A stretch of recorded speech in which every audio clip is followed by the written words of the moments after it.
الكريم. أما بعد فأعوذ بالله من الشيطان الرجيم. بسم الله الرحمن الرحيم. إن الذين قالوا ربنا الله ثم استقاموا تتنزل عليهم الملائكة ألا تخافوا ولا تحزنوا وأبشروا بالجنة أو كما قال الله مولانا العظيم ببركة إن الله وملائكته يصلون على النبي يا أيها الذين آمنوا صلوا عليه وسلموا تسليما. صلى الله على النبي الأمي وآله صلى الله عليه وسلم. صلاة وسلام عليك يا سيدي يا رسول الله. اللہ کی سردار و کرم شان ہے، انسان ہی انسان وہ انسان ہے، قرآن تو ایمان بتاتا ہے، ایمان یہ کہتا ہے میری جان. مختصر دو صلاۃ کے بعد واجب الاحترام حاضرین مجلس، السلام علیکم ورحمۃ اللہ وبرکاتہ. الحمدللہ ایک بات ہے، آپ سے مبارکت کا موقع مل رہا. آپ دیکھ رہے ہیں کہ جیسے جیسے ہم قیامت سے قریب ہوتے جا رہے ہیں، ہمارے لیے خصوصاً مسلمانوں کے لیے جو دین کے حالات یہ مختلف آزمائشوں اور امتحانات کا تقاضا سے کر، لیکن یہ بھی نشید ہے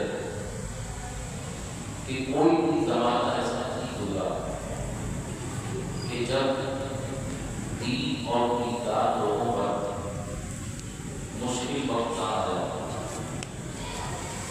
لیکن اللہ تعالیٰ کا ایک فرمان تو آپ کو یاد ہے، اس کو ہمیشہ اپنے پیش نظر رکھیں. إِنَّ مَعَ الْعُسْرِ يُسْرًا إِنَّ مَعَ الْعُسْرِ يُسْرًا، کہ بے شک مشکل کے ساتھ آسانی. حالات مشکل ہوتے ہیں لیکن مشکل حالات کے بعد آسانی آتی ہے. خوش قسمت ہے وہ لوگ جو مشکل حالات پر صبر کرتے ہیں اور مشکل حالات پر اللہ کے دین پر قائم رہتے ہیں، اللہ کے دین کو چھوڑتے ہیں. بظاہر ایسے لگتا ہے کہ دین کو چھوڑ دینے میں میری زندگی آسان ہو جائے، لیکن حقیقی معنوں میں اللہ کا بندہ وہی ہے کہ جو وقتی مشکلات کو جھیل کر دین پہ قائم رہے، انشاءاللہ ہمیشہ کی آسانی اللہ تعالیٰ سے عطا ہوگا. کبھی بھی آپ دیکھتے ہیں تاریخ میں جو لوگ آپ سے یہ کہیں میرا حالات ٹھیک نہیں، تو آپ اس سے سوال کریں کہ بھائی حالات ٹھیک کب ہوئے، کب حالات ٹھیک ہوئے؟ حضرت نوح علیہ السلام نے 950 سال اپنی قوم میں تبلیغ کروائی. 950 سال. اور بات تو شاید مفسرین فرماتے ہیں کہ آپ کی کل عمر جو ہے وہ 1600 سال ہے. 1600 سال میں تبلیغ کا جو دورانیہ ہے وہ 950 سال ہے. اور 950 سال میں کم و بیش 70 آدمی آپ کے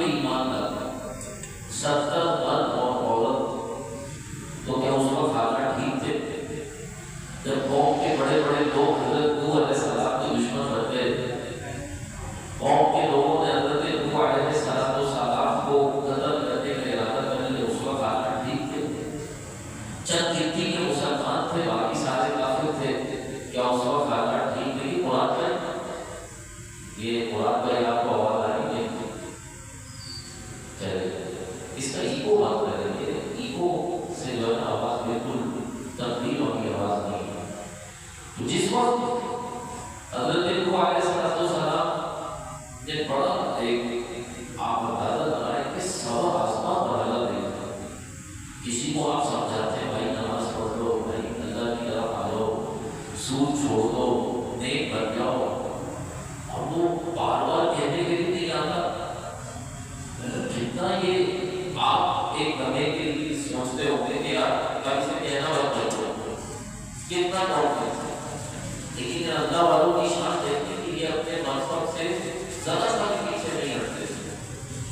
ہم حضرت موسیٰ علیہ السلام کی بات کریں تو کیا تو حضرت موسیٰ علیہ السلام فرعون کے مقابلے میں تو اس کا کھانا ٹھیک تھے؟ بنی اسرائیل کے گھر میں پیدا ہونے والے ہر لڑکے کو قتل کر دیا جاتا ہے۔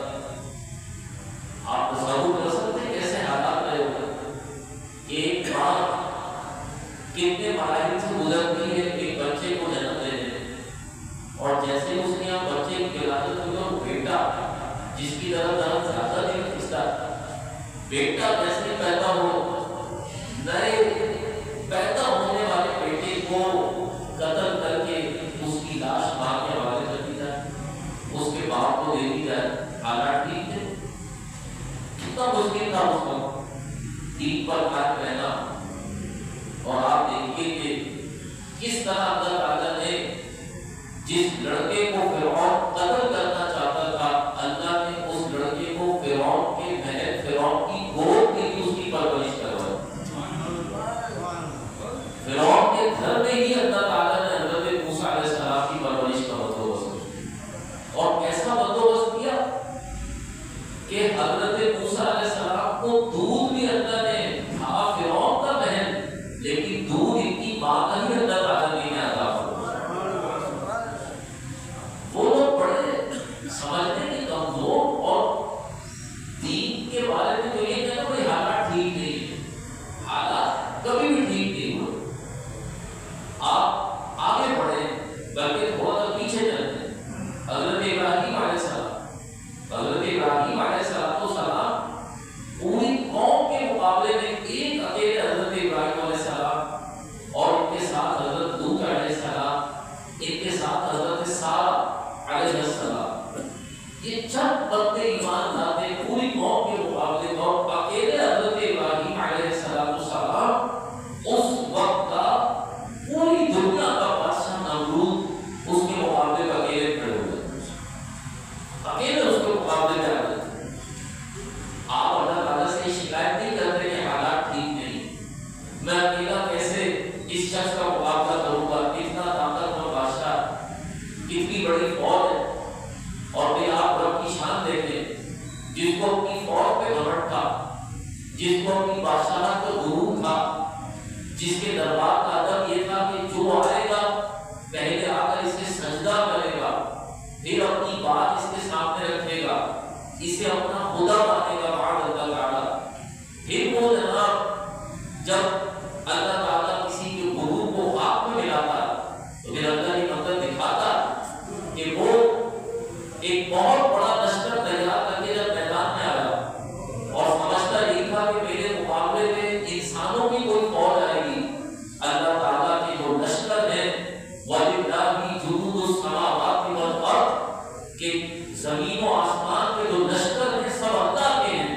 اللہ نے پتھروں کا لشکر بھیجا اور اللہ تعالیٰ نے عبرت کا ایسا نشان بنایا کہ تلواریں لے کر، نیزے لے کر، بڑی بڑی منجنیقیں لے کر، اس زمانے کا جو بھی آدھا سے آدھا ہتھیار ہو سکتا تھا وہ لے کر نمرود کی فوج جب میدان میں اتری، اللہ تعالیٰ نے ان کے غرور کو پتھر کے ذریعے خاک میں ملا دیا، اور پھر اللہ تعالیٰ نے اس کو وہاں پر ختم ہی نہیں کیا کہ یہ وہیں پر ختم ہو جائے۔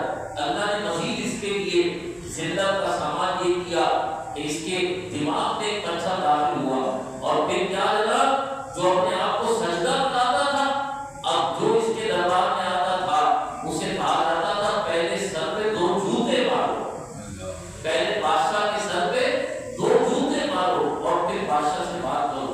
اللہ تعالیٰ نے دکھایا تھا کہ جب اللہ تعالیٰ کے مقابلے میں کوئی آئے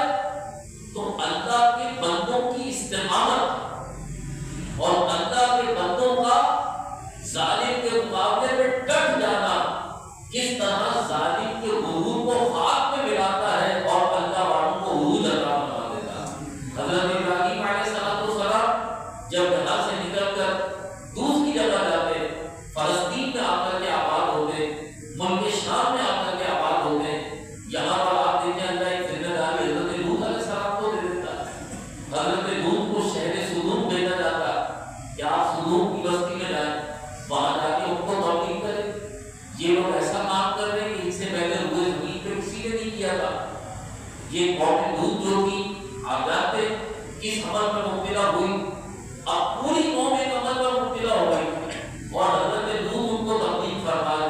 حضرت لوط ان کو سمجھا کہ حالات اچھے تھے, حالات ٹھیک تھے. اللہ کے نیک بندے کبھی بھی حالات سے نہیں گھبراتے. حالات ان کا کچھ نہیں بگاڑ سکتے.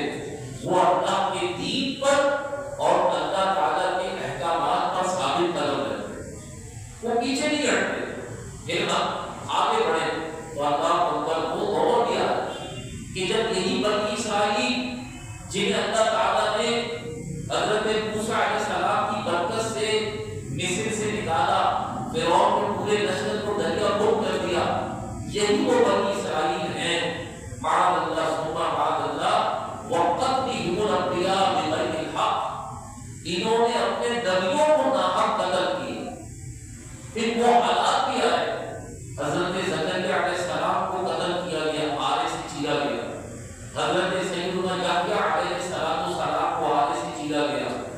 حضرت سیدنا عیسیٰ علیہ السلام کو پھانسی دینے کے لیے یہی یہودی سولی کی طرف لے کر کے گئے اور یہودی عقائد میں یہودی حضرت عیسیٰ کو پھانسی دے چکے.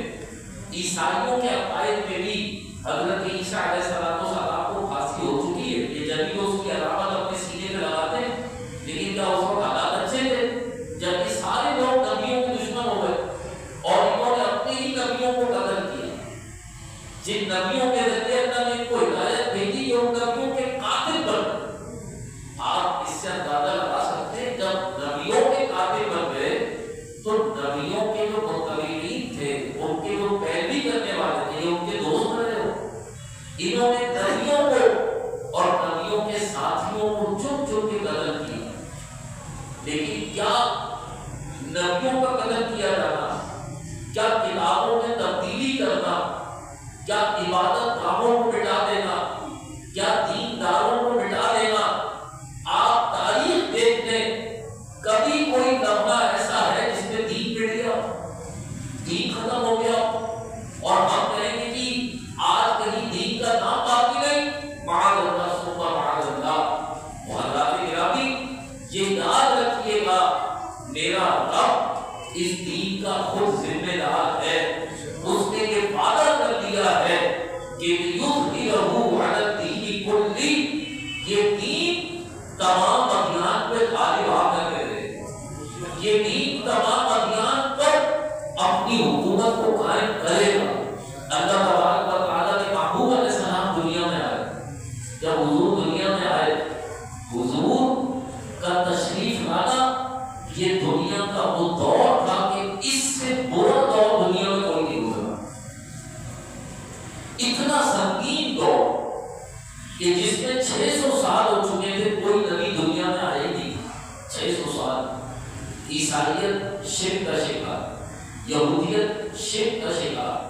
جہاں کسی نبی کا پیغام نہیں پہنچا وہاں کسی نے آگ کو خدا بنایا ہوا, وہاں کسی نے سورج کو خدا بنایا ہوا, کسی نے جناب اپنے بادشاہوں کو اپنا خدا بنایا ہوا. دنیا میں کہیں اللہ کے حقیقی معنوں میں عبادت کرنے والے موجود نہیں ہیں. اس برے ترین معاشرے میں اللہ نے اپنے عظیم ترین رسول صلی اللہ علیہ وسلم کو بھیجا. میں اس بارے میں اکثر یہ جملہ کہتا ہوں کہ جتنا مشکل کام ہو, جتنا پیچیدہ کام ہو, اس کے لیے اتنی ہی مہارت کی ضرورت ہوتی ہے, اتنی ہی زیادہ اس کے لیے صلاحیت چاہیے. آسان کام کے لیے آپ کسی بچے کو بھی کرا دیں, تھوڑا سا لیول بڑھ جائے کام کا تو اسی حساب سے کاریگر چاہیے. اور جناب کوئی ایسی انجینئرنگ کرتا ہو تو اس بات کا ماہر چاہیے. اللہ تعالیٰ نے جب زمانہ سب سے زیادہ بگڑا ہوا تھا اور سب سے زیادہ بگڑے ہوئے زمانے کو راہ راست پر لانا تھا, جب اندھیرا سب سے زیادہ پھیلا ہوا تھا تو سب سے زیادہ روشنی کرنی تھی, جب لوگ اللہ کو چھوڑ کر سب سے زیادہ جھوٹے خداؤں کی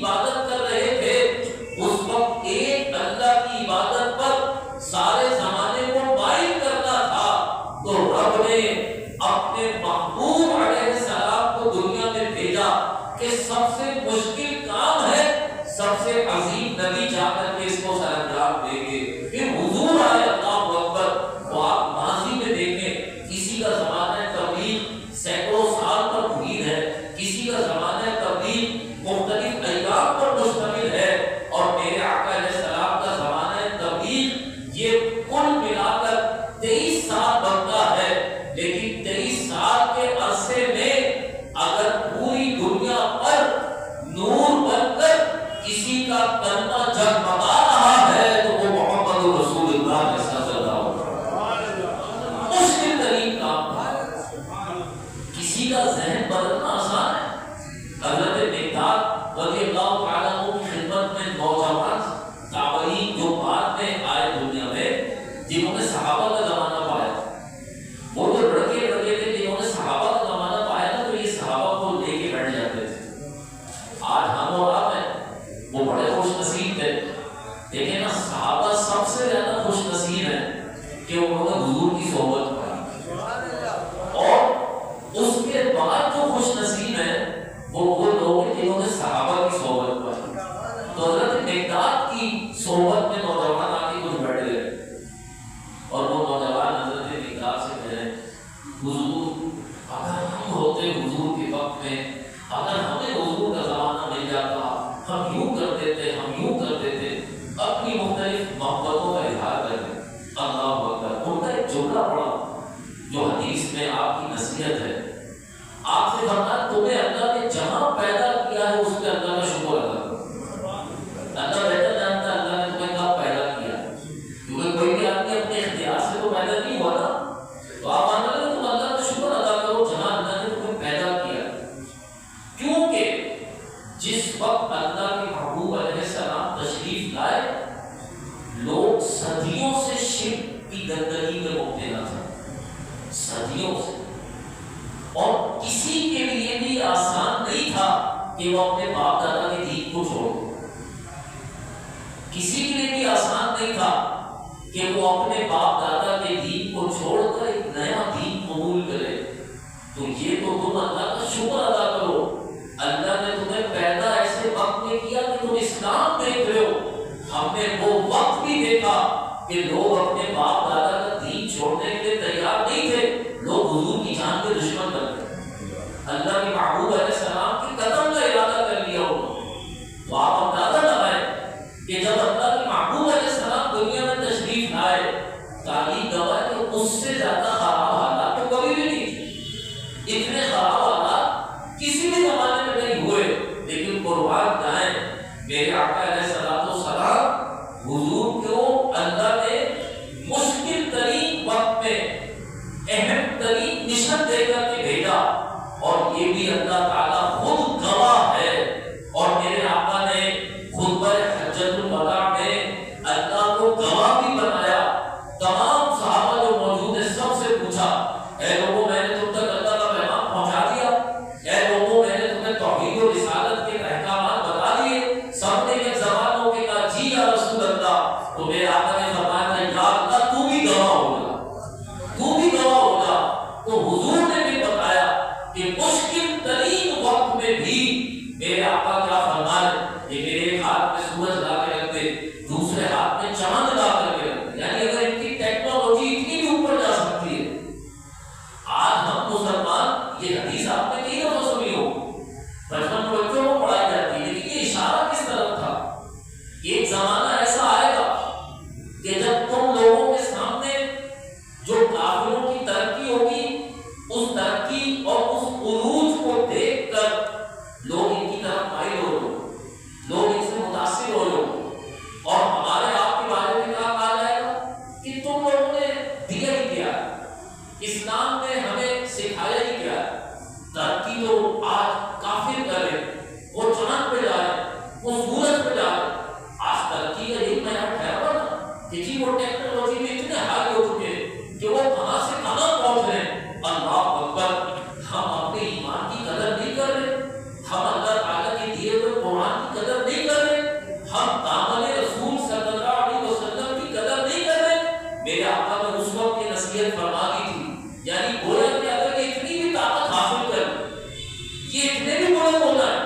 کہ یہ میرے ایک ہاتھ میں سورج لا کر کے رکھے. اشارہ دیکھیں کہاں تھا حضور کا, یہ میرے ایک ہاتھ میں چاند لا کر کے رکھے. اگر ان کی ٹیکنالوجی اتنی بھی ہائی ہو جائے تب بھی جو اللہ نے پیغام حق دے کر کے بھیجا ہے میں اسے ضرور پورا کر کے آؤں گا, میں اس کو آگے ضرور بڑھاؤں گا. تو آج میرے اور آپ کے لیے تو میرے آقا کا یہ پیغام مشن راہ ہے. زمانہ کہیں بھی چلا جائے اللہ کی وحدانیت اور اس پر یقین رکھنے سے بڑھ کر نہ کوئی علم ہو سکتا ہے نہ کوئی دولت ہو سکتی ہے. سب سے بڑی دولت یہ ہے جو اللہ نے آج ایمان کی صورت میں ہمیں سے عطا فرما دی. کیا محض ہم ان کی مصنوعی ترقی کو دیکھ کر متاثر ہو جائیں گے؟ ہم ان کی مصنوعی ترقی کی وجہ سے اپنے دین سے شکایت کرنے لگ جائیں گے؟ ہمارے دین میں ہمیں جو سب سے بڑی دولت دی وہ ہمیں ایمان کی دولت عطا فرمائی, اور اس کی قدر, اس کا احساس آج ہمیں اور آپ کو کیوں نہیں ہوا؟ کیونکہ ہم پیدا ہوئے مسلم گھر میں, ہم پیدا ہو اور ہمارے کانوں میں اذان دی گئی, ہمیں کلمہ سکھایا گیا, یعنی ہمیں گھر میں مل گئی یہ دولت. اس پر تو ہم اپنے جسم کے ذرے ذرے کو بھی زبان بنا لیں اور اللہ کا شکر ادا کریں نا, تب بھی ہم اللہ کا شکر نہیں ادا کر پائیں گے. ہمارا جسم کا ہر ذرہ اللہ کا شکر یاد کر مجھے مسلمان پیدا کرنا میرے آپ کے اختیار میں تھا. آج اگر ہم انڈیا میں پیدا ہو جاتے کسی ہندو کے گھر میں, آج ہم کسی سکھ کے گھر میں پیدا ہو جاتے, آج ہم اللہ نہ کرے بعد اللہ کسی یہودی کسی عیسائی دنیا کے اور کسی مذہب میں پیدا ہو جاتے, تو کیا میں اور آپ آج گھر پر کلمہ پڑھ لیتے؟ یا ہمارے ماں باپ اگر بعد اللہ کسی اور مذہب کے ہوتے تو ہمیں اسی مذہب میں چلاتے نا, ہمیں اسی راستے پہ چلاتے. تو ہمیں اللہ نے گھر میں یہ دولت دے دی کہ ہمیں اللہ نے اس گھر میں مسلمان بنا دیا.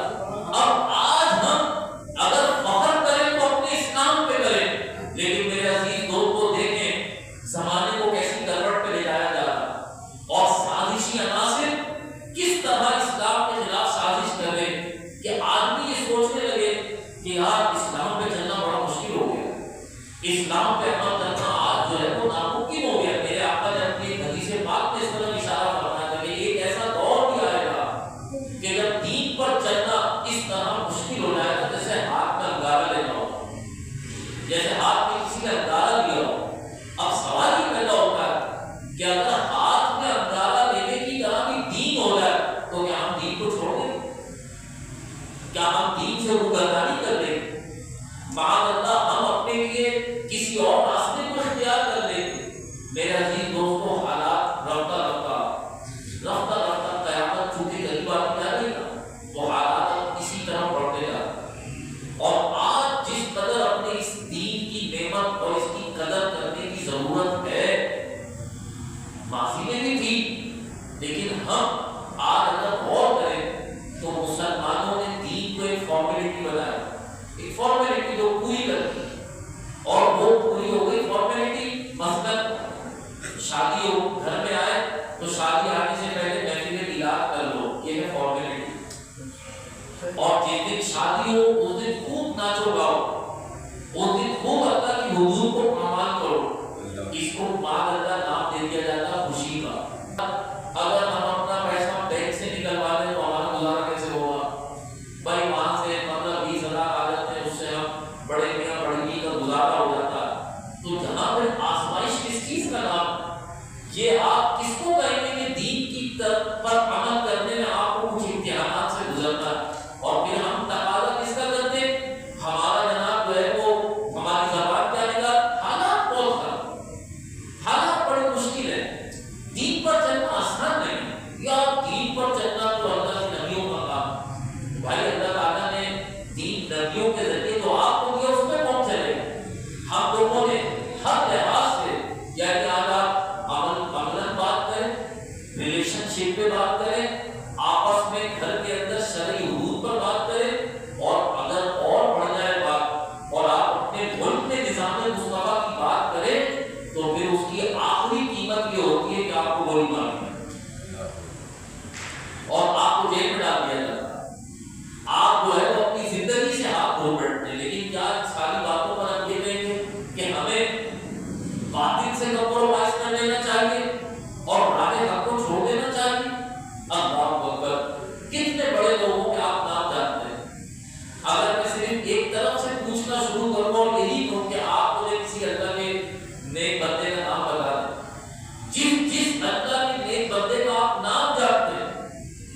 چند مثالیں میں دیتا ہوں. امام اعظم ابو حنیفہ کا نام آپ جانتے ہیں, امام احمد بن حنبل کا نام آپ جانتے ہیں, امام شافعی کا نام جانتے ہیں, حضرت غوث اعظم شیخ عبد القادر جیلانی کا نام آپ جانتے ہیں, حضرت خواجہ غنی نواز معین الدین چشتی اجمیری رحمۃ اللہ علیہ کا نام آپ جانتے ہیں, آپ حضرت علاء الدین علی احمد ثابت کلیری کا نام جانتے ہیں, آپ اعلیٰ حضرت امام محمد رضا خان کا نام جانتے ہیں, آپ اعلیٰ حضرت کے بیٹے مولانا مصطفیٰ رضا خان کا نام جانتے ہیں.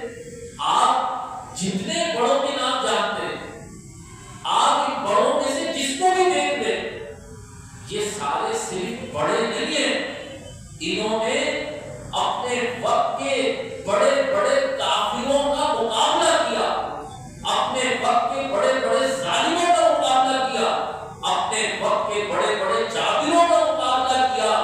وہ سارے دنیا کے بڑے مٹ گئے اور اللہ تعالیٰ نے انہیں دین میں بڑا مقام عطا فرمایا. یا دین میں بڑے عرصے اور صدیاں گزرنے کے باوجود بھی ان کا نام اسی لیے زندہ, ان کا نام زندہ رکھنے کے لیے کوئی پبلسٹی نہیں کی جاتی, ان کا نام زندہ رکھنے کے لیے کوئی بینر نہیں لگائے جاتے, کوئی ٹی وی پہ پروگرام نہیں آتے, کوئی جناب ان کا نام زندہ رکھنے کے لیے بہت بھاری رقم خرچ نہیں کی جاتی.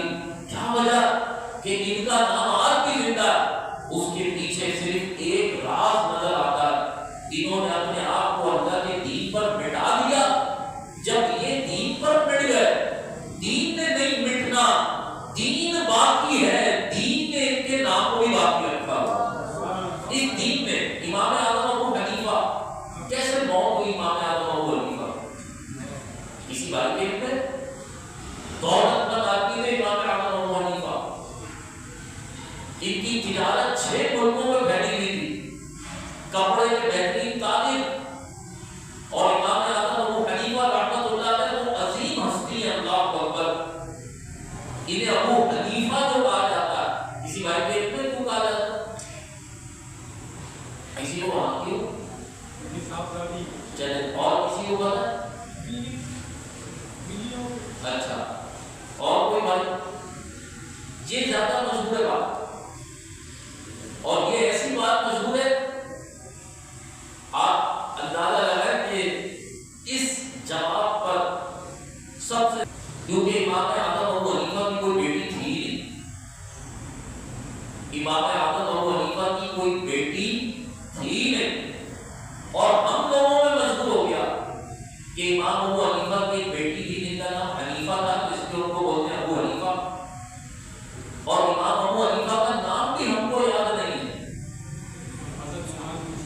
اکثر لوگ ہمارے سنی امام ابو حنیفہ کا نام بھی نہیں جانتے, اور ان سے کہا جائے ہاں ہم حنفی ہیں, امام ابو حنیفہ کو فالو کرتے ہیں, آپ کا اصل نام ہے نعمان بن ثابت.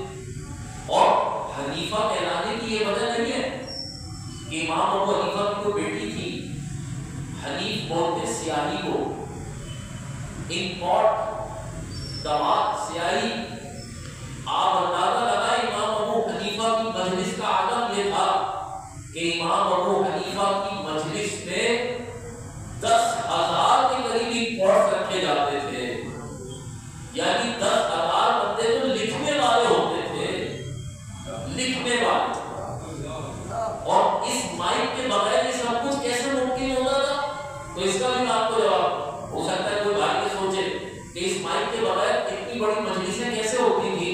تو اس مائک کے بغیر اتنی بڑی مجلسیں یہ اس طرح ہوتی تھی کہ ایک تو اللہ نے ان کو صاحب کرامت بنایا تھا, ان کی آوازیں دور تک جاتی تھی. دوسرا, جہاں تک ان کی آواز جاتی تھی وہاں پر ایک آدمی کھڑا تھا, جگہ جگہ افراد کھڑے ہوتے تھے, جیسے آپ مکبر کھڑا کرتے ہیں جو اللہ اکبر کو آگے پہنچاتا ہے. تو اس زمانے میں ایک نظام یہ تھا کہ یہ لوگ جملے ٹھہر ٹھہر کے بولتے تھے, اور وہ جملہ سن کر آگے بولتا تھا. اس طرح ان کا جملہ جو ہے وہ ہزاروں لوگوں تک پہنچایا جاتا تھا.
کی جیسی استقامت دکھانا آسان ہے۔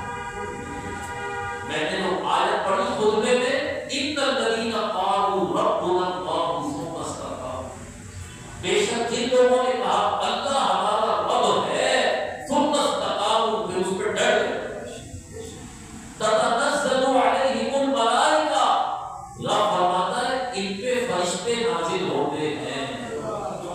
کہ یہ وہ ہستیاں کے پاس فرشتے آتے ہیں۔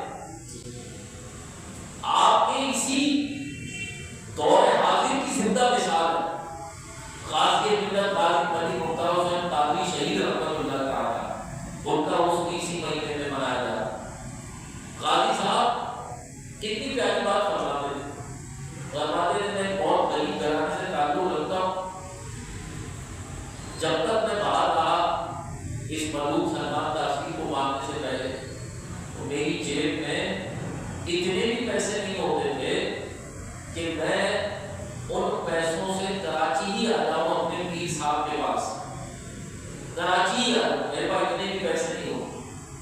لیکن جب ناموس رسالت کی حفاظت کے لیے ان سلاموں کے پیچھے آیا، آپ فرماتے ہیں اللہ اکبر، آج میں سوچتا تھا کہ کراچی پھیلانے مدینہ جا سکوں، میرے سرکار کا کرم ہے مجھے سرکار کا مدینہ یہاں سے براہ راست دکھائی دیتا۔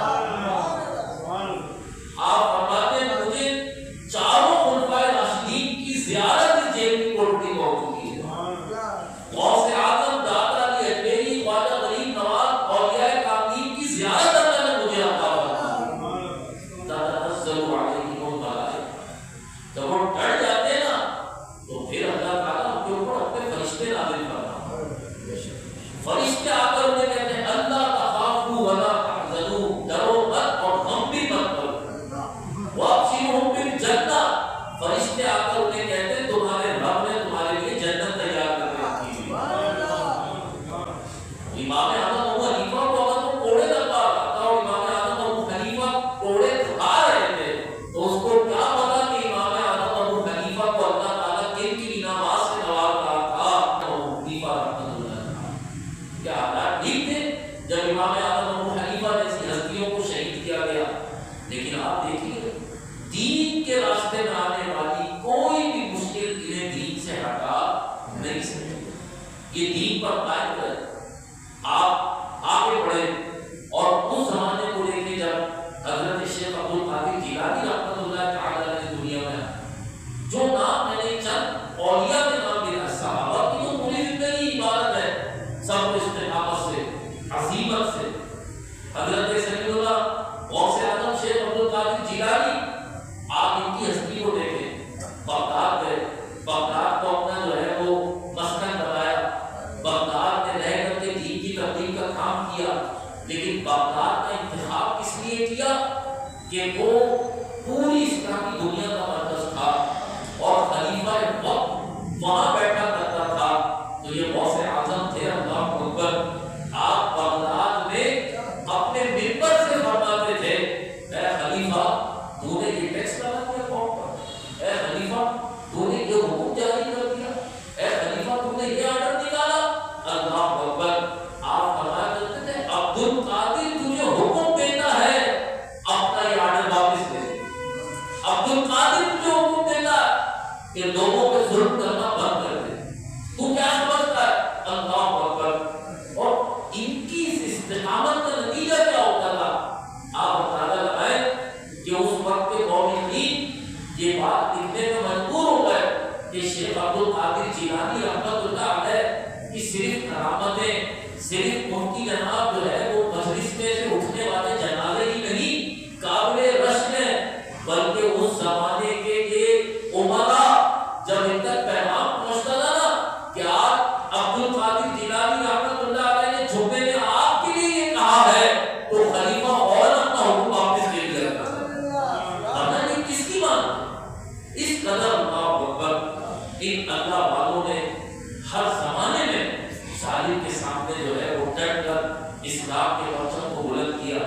حالات ٹھیک نہیں ہے، یہ بات کرنا اللہ کے شیروں کا کام نہیں ہے، یہ بات عام لوگوں کا کام ہے۔ کوئی ہو نا میرے آپ کے جیسا چھوٹا سا بندہ ایک کونے کو تو ہے کہ اچھا صاحب منصب ہے، وہ قربانیاں دیتے ہیں اور ان کی قربانیوں کے نتیجے میں دین جو ہے وہ پھلتا ہوگا. اور ہم یہ سمجھتے ہیں کہ ہماری قربانی سے دین کی حفاظت ہے، تو یہ ہماری بھول ہے.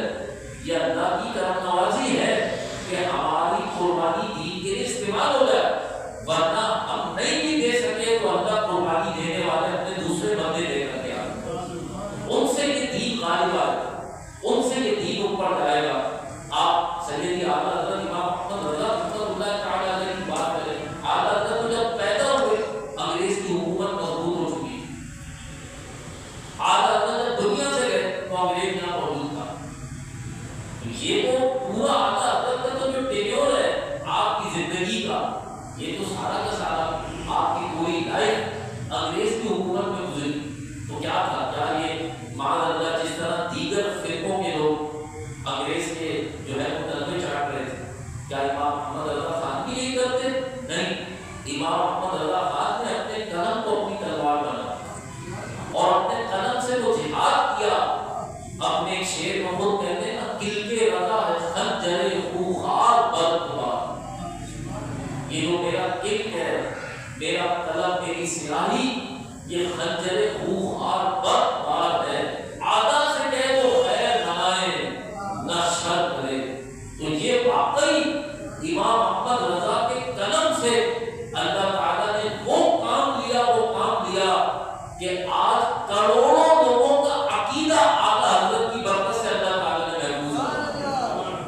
اور کس طرح اس دور کے جب انگریز چاہتا تھا دلوں سے عظمت مصطفیٰ نکلے، دلوں سے مقام مصطفیٰ نکلے، معاذ اللہ جھوٹے نبیوں کو ہند میں پیدا کیا گیا، معاذ اللہ یہ نت نئے فرقے ہند میں پیدا کیے گئے، ان کو رجسٹرڈ کیا گیا، ان کو ماہانہ وظیفے دیے گئے. اس دور میں جو ہستی الحمدللہ اپنے پیارے آقا کے دین کے سپاہی کی حیثیت سے اور ایک اللہ خادم کی حیثیت سے یہاں پر اپنا کردار ادا کرتی رہی، وہ اعلیٰ حضرت امام محمد رضا کی یاد ہے. اگر میں آپ سے یہ کہوں کہ جب انگریز کی حکومت کی اس وقت حالات بہت اچھے تھے، جب خود انگریز نہ بیٹھا اس وقت حالات بہت اچھے تھے، تو کیا یہ بزرگ حالات کا رونا روتے رہے یا انہوں نے کام کر کے دین کو آگے بڑھایا؟ اعلیٰ حضرت تو نہیں، اعلیٰ حضرت امام محمد رضا رحمۃ اللہ علیہ تو اس وقت دنیا میں نہیں ہے، لیکن کیا کوئی اس دین کو مٹا سکتا؟ وہ ہمارے بزرگ جنہوں نے انگریز کے مظالم کے سامنے اپنے سر نہیں جھکائے اور انگریز کے مظالم کے سامنے اپنے جسم کو توپوں کے آگے بلوا کے ٹکڑوں میں توڑوانا اڑانا کو قبول کیا، لیکن توپوں کے دھڑانے پہ بھی جو اشہد ان لا الہ الا اللہ واشہد ان محمد عبدہ ورسولہ کی صدا لگاتے رہے. اللہ کا شکر ادا کریں کہ وہ علماء بھی اللہ نے ہمارے مسلک کو عطا کیا، ہم نے عطا فرمایا. انہوں نے حالات کا ہونا نہیں چھوڑا. کالا پانی جیسا جزائر ایمان علماء کو کیسی کیسی سزائیں دی گئی ہیں. اللہ اکبر. نازو ایک کے پالے علماء، آپ مشہور ہستی اعلیٰ حضرت کے بیٹے مولانا مصطفیٰ رضا خان مفتی اعظم ہند، اعلیٰ حضرت کی یہ درگاہ جس کا چاروں طرف سے محاصرہ کر کے اعلیٰ حضرت کی درگاہ. آج یہ کہا جاتا ہے کہ بریلوی شریف جو ہے نا وہ حلوے اور بریانیاں کھانے کے لیے رہ گئے. چوروں کے جھوٹا کہتے ہیں اگر میں غصے میں کہوں تو یوں ہی کہوں گا کہ لانا تو تمہارے اوپر، اور اگر تمہارے لیے ہلکا جھوٹا کہا جائے تو یہی کہا جائے گا کہ تم تاریخ پڑھو تاکہ تمہیں پتہ چلے کہ خانوادہ اعلیٰ حضرت نے دین کے لیے کیسی قربانیاں طلب کریں. اگر تم خانوادہ اعلیٰ حضرت کے اس طرح کے الزامات طلب کرو کہ صرف تھلے بریانیوں کھانے والوں کا ایک کو بنا نہیں رکھے گا، ان کا کام ہی کہ بس انہوں نے جناب کورس کرانے، نتیجے کرانے، 40ویں کرانے، لگ بھگ